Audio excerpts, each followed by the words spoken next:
શિકારની શોધમાં પોલ્ટ્રી ફાર્મમાં ઘૂસી આવેલા અજગરને વન વિભાગની ટીમે સેવા એનિમલની ટીમના સહયોગ વડે અજગરને સલામત રીતે રેસ્ક્યુ કર્યો હતો. ભરૂચ જિલ્લાના ઝઘડિયા તાલુકાના સિમોદરા ગામ અને અવિધા ગામ વચ્ચે આવેલ મરઘીઓના પોલ્ટ્રી ફાર્મમાં એક મહાકાય 10 ફૂટ લાંબો અજગર શિકારની શોધમાં ઘૂસી આવ્યો હતો. આ મહાકાય અજગરે પોલ્ટ્રી ફાર્મમાં 3 થી 4 જેટલી મરઘીઓને શિકાર બનાવી હતી. મરઘીઓના પોલ્ટ્રી ફાર્મમાં અજગરે એન્ટ્રી મારી હોવાની ઘટનાની જાણ ઝઘડિયા વન વિભાગના આરએફઓ મીનાબેન પરમારને થતા વન વિભાગની ટીમે સેવ એનિમલની ટીમના સહયોગ વડે અજગરને સલામત રીતે રેસ્ક્યુ કર્યો હતો અને અજગર મુક્ત રીતે રહી શકે તેવા સલામત સ્થળે મુક્ત કરવાની કવાયત હાથ ધરવામાં આવી હતી.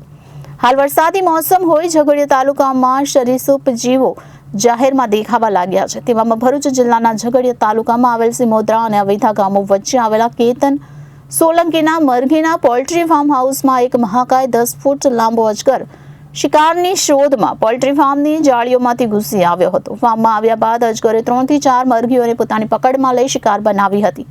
અજગરે મરઘીઓના પોલ્ટ્રી ફાર્મમાં એન્ટ્રી કરતા મરઘીઓનો વધુ શોર બકોર સંભળાતા હાજર માણસોએ તપાસ કરતા અજગર નિહાળ્યો હતો અને ચોંકી ઉઠ્યા હતા.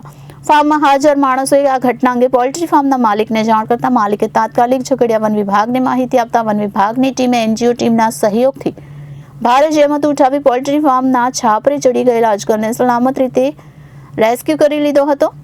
વન વિભાગ દ્વારા જરૂરી કાર્યવાહી કરવા બાદ અજગરને ખોરાક પાણીની સુવિધા મળી રહે તેવા સ્થળે મુક્ત કરવાની કવાયત હાથ ધરવામાં આવી હતી.